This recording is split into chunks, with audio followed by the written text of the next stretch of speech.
So in this video, I'm going to be taking you through how combat works in more aggressive attitudes. There are a few steps involved in resolving combat, but it's nothing that's, particularly arduous or anything. So to start with, let's say we have this combat here where this Union stack is going to be attacked by these two Confederate stacks. So the first thing that happens is that we check to see if the Union stack can retreat before combat, if that's something the Union player wants to do. It's fairly easy to do that. It's a die roll. Roll a 3 or better, and you roll a 3 or better, you can retreat before combat. So you retreat away from the guys. The combat doesn't happen at that point. And that's actually fairly common in my experience, because you don't really want to give battle unless it's going to be to your advantage.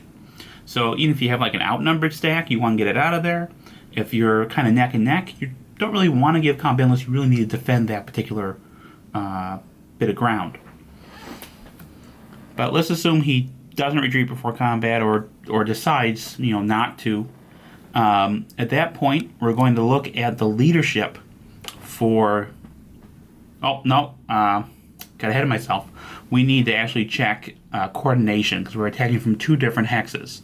So a roll will be made to see if these two different stacks can coordinate their attacks on this single stack.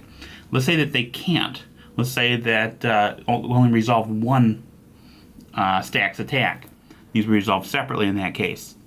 So if that's the case, we'll say we'll just attack with Jackson's stack here, because it has the higher combat factors than the D.H. Hill stack. Then in that case, we're going to look at the leadership of the units. So you want to look at the average leadership. So right now, the average leadership for the Union stack is 2. The average leadership for Jackson's stack is 2, because it's 2 while attacking and 3 while defending. Now, if Lee here was stacked with Jackson, then that would supersede Jackson's leadership rating, in which case we'd have 3.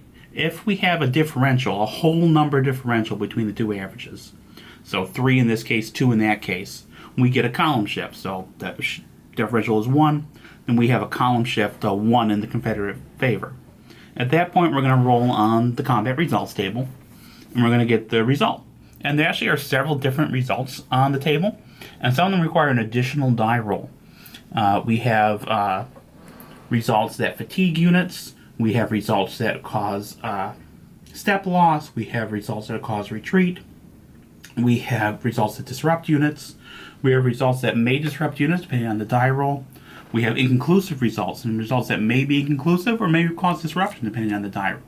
So there's a lot of kind of nested little results in there that I really like.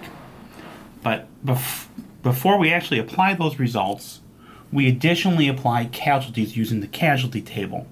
So the casualty table looks at the minimum strength points for both sides. So if we have, what do we have here? We have 7 in the Union hex and 8 in the Confederate hex. 7 would be the number that we would use. And we would roll the die once on this table, see how many step losses each side takes. So each side can take a step loss as a result of that. And that pretty much is how it works out. You apply the step losses, you apply retreats, you get disrupted, you recover from disruption. So it really models the kind of attritional nature of combat, because you're not going to be inflicting losses unless you inflict losses yourself. And those losses are going to depend on the size of the smaller force. It emulates a lot of things about fatigue, disruption, a lot of different effects that kind of simulate just the way a campaign's going to grind down the guys under your command. Again, you're not going to be doing like a full combat every turn, because chances are you're going to want to try to retreat as often as possible, unless it's really to your advantage to stand your ground. And that kind of adds to the whole cat and mouse feel of it, and it makes those battles that do actually get played out much more important and much more decisive in some ways. And that's pretty much the way combat works, more aggressive attitudes. Thank you.